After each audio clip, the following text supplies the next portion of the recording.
Oi, oi, pessoal! Bom dia, boa tarde, boa noite, depende da hora que vocês estão assistindo.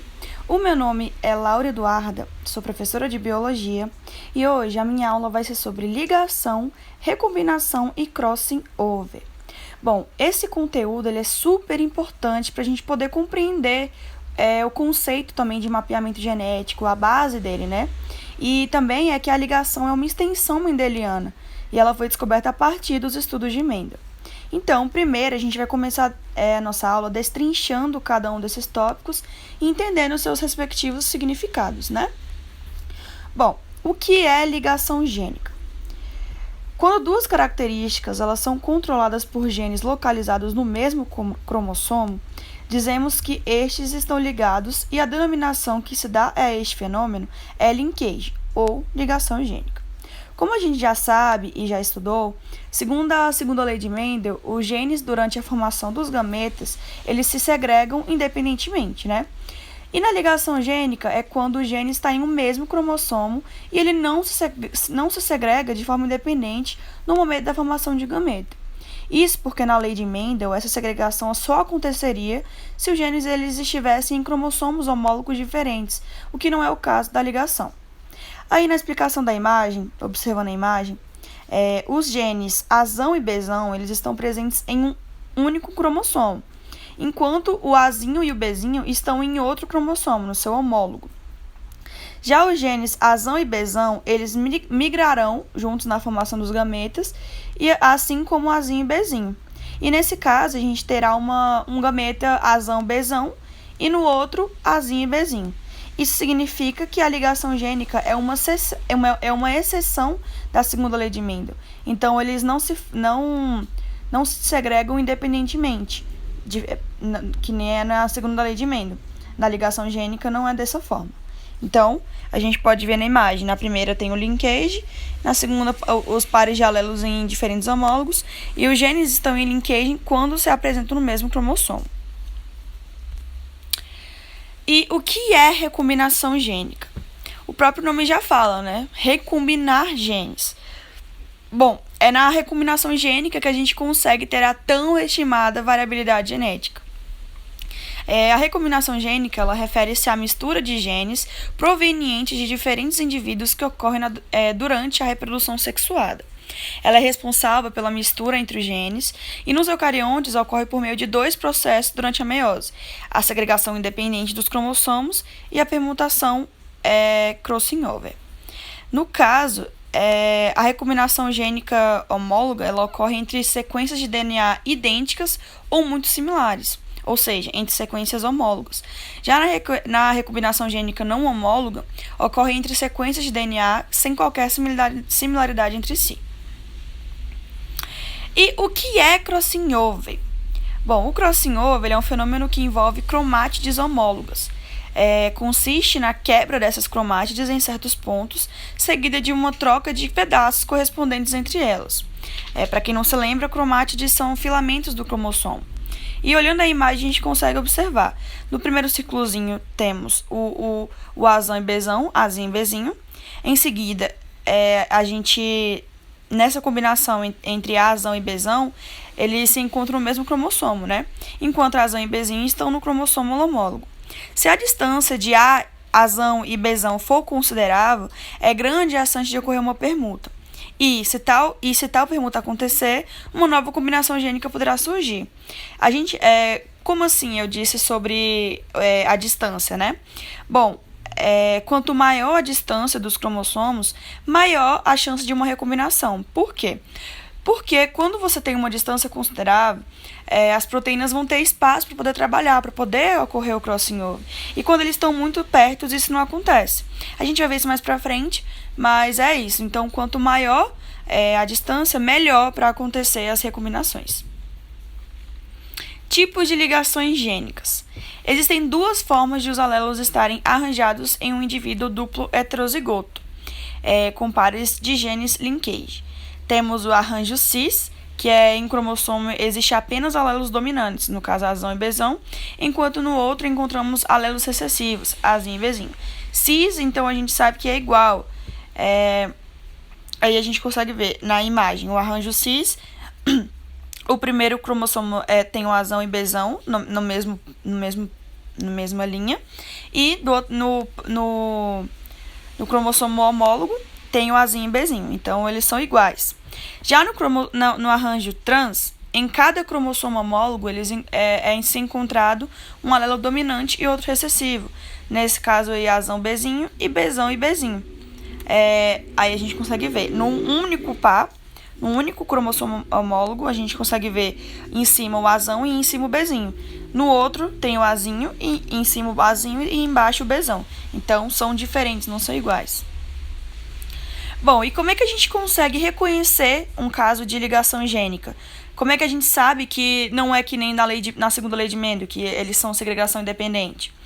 Bom, na segregação independente, que nem Mendel ensinou pra gente, que foi estudado, é dividido igualmente, 25% para cada. Então, no primeiro vai ser 25%, no segundo 25%, no terceiro 25% e no quarto 25%. Já, então, se a gente encontrar um caso desse, a gente sabe que essa é da segregação independente. Então, não se agrega na parte de ligação gênica. Bom, para a gente reconhecer um caso de ligação gênica, é importante analisar os tipos de gametas formados pelos indivíduos heterozigotos e suas proporções. Então, a proporção é muito importante. Então, a gente vai olhar primeiro esses casos, essas situações que eu trouxe. Bom, no caso A, o indivíduo Azinho, Bzão e Bzinho, eles produzem os seguintes gametas: 1/4 de Azão, Bzão, 1/4 de Azão, Bzinho, 1/4 de Azinho, Bzão e 1/4 de Azinho, Bzinho. Então, vamos lá, né? Vamos ver depois. No caso B, o indivíduo Bzão, Bzinho, Czão, Czinho, ele produz os seguintes gametas: meio Bzão, Czão e meio Bzinho, Czinho. E no caso C, o indivíduo Czão, Czinho, Dzão, Dzinho, produz os seguintes gametas: 40% de Czão, Dzão, 10% de Czão, Dzinho, 10% de Czinho, Dzão e 40% de Czinho, Dzinho. Bom, olhando assim logo de cara, no caso A, se foi produzido 4 gametas diferentes e todos eles estavam na mesma proporção. Isso significa que eles estavam dentro, é um caso claro da segregação independente. Já olhando no caso B, formam-se apenas 2 gametas e esses ambos têm a mesma proporção. Sendo assim, esse caso também, Esse caso ele representa um tipo de ligação gênica, né? E por fim, temos o caso C, que ele apresentou 4 gametas diferentes, porém em diferentes proporções. E quando isso acontece, a gente diz que é um caso de ligação gênica, porém ela tem a interferência ou de um crossing over ou de uma permutação. Então, nesses 3 exemplos, a gente pode considerar B e C como ligação gênica e o caso A como uma segregação independente. Então, não se encaixa, porque eles têm a mesma proporção. Bom, frequência de recombinação no cruzamento teste. Bom, a frequência de recombinação entre 2 genes sempre será entre 0 e 50%. Quanto maior a região entre 2 genes, maior a probabilidade de que o crossing over ocorra nessa região e vice-versa. Foi o que eu disse anteriormente. Então, quanto maior é o espaço que houver entre os cromossomos, melhor a chance e maior a probabilidade de ocorrer um crossing over, porque as proteínas vão ter mais espaço para poder interagir, para poder fazer o trabalho. Então, quando 2 ou mais genes estão localizados no mesmo cromossomo, a frequência recombinante nunca ultrapassa 50%. Bom, olhando a tabelinha do lado, o exemplozinho do lado que eu trouxe, eu vou explicar para vocês conseguirem visualizar o que eu acabei de dizer, né? Bom, no tópico 1 está dizendo: um heterozigoto para 2 genes ligados é submetido a um cruzamento teste com um homozigoto recessivo. Então, do lado esquerdo, na geração F1, da barrinha roxa, a gente tem o Rzão e o Lzão, e embaixo o Rzinho e o Lzinho. Então, esse tipo de combinação é um vermelho longo. E com isso, ele cruzou do lado direito agora com um Rzinho e Lzinho e um Rzinho e Lzinho. Então, no caso, é um branco curto. Então, a geração F1 foi o quê? As características vermelho e longo cruzando com a branco e curto. Com isso, a prole teve esses resultados, 4 resultados diferentes. Então, no tópico 2 agora, na prole, os recombinantes são menos que 50% do total. Como assim recombinantes? Então, vamos por parte. Então, a geração F2, ela produziu vermelho e longo, no caso, a extrema esquerda, vermelho e longo. No meio, vermelho curto. No meio direito, branco e longo. E no extremo direito, branco e curto. Então, a gente consegue ver que na extrema direita e na extrema esquerda, eles são os parentais. Ou seja, o que apareceu na geração F2 se repetiu da geração F1. Então, os parentais da geração F1 se repetiram nessa parte da geração F2. Logo, eles não são os recombinantes, eles são os parentais. No caso do vermelho curto e o branco longo, que estão nos quadros do meio, eles são os recombinantes. Ou seja, eles não se repetiram, e sim foram recombinações novas, entendeu? Estão conseguindo entender? E aí, quando a gente vai olhar a proporção, se fosse a proporção 25%, 25%, 25% e 25%, a gente conseguiria enxergar que seria uma segregação independente. Só que não é esse caso. A gente consegue ver aí, ó. No vermelho longo são 450. E no branco curto são 470. Então, no total dos parentais, se repetiu 920. Então, desse total, 920 são parentais. Já os recombinantes, a gente quer saber a frequência de recombinação. Então, a gente tem que olhar os recombinantes. Nos recombinantes, é a minoria. E lembra que eu acabei de falar, olhando aí, ó, a frequência recombinante nunca ultrapassa 50%. Se ultrapassar 50% é porque não é recombinação, e sim segregação independente. Então, por isso tem que estar abaixo de 50%. Logo, continuando. Então, a gente tem a ocorrência de apenas 80 recombinantes. Agora, como é que a gente vai calcular a porcentagem? Porque foi dito aí que a frequência de recombinação ele está sempre entre 0 e 50%. Então, como é que a gente calcula isso?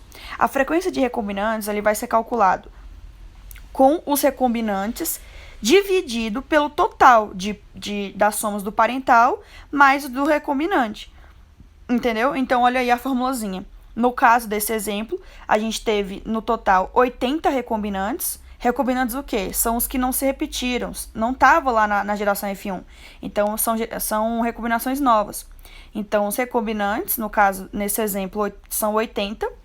E sobre o total, no geral, que é os 920 parentais, mais os 80 recombinantes. E o resultado foi 0,08, ou seja, 8%. Se está abaixo de 50%, então a gente pode ter certeza que é uma recombinação. E como deu 8%, a gente consegue ver que essa baixa frequência, ela indica que os genes estão bem ligados. Então, quanto menor, melhor. Aqui eu trouxe um exemplozinho para a gente poder ver se para vocês visualizarem, entenderem e resolverem com a gente. Vamos lá.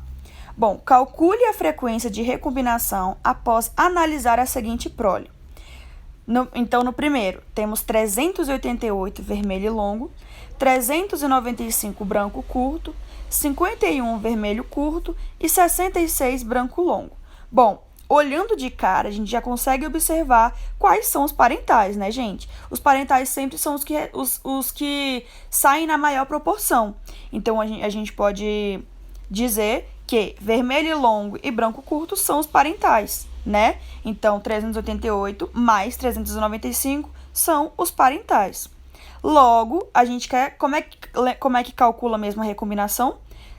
São os recombinantes sobre o total, é o resultado da porcentagem, é a frequência. Então, qual é o total? A gente vai fazer 51 mais 66, que são os recombinantes, né? Vermelho curto e branco longo são os recombinantes, sobre o total. E aí, a gente vai ter o resultado. Fazendo a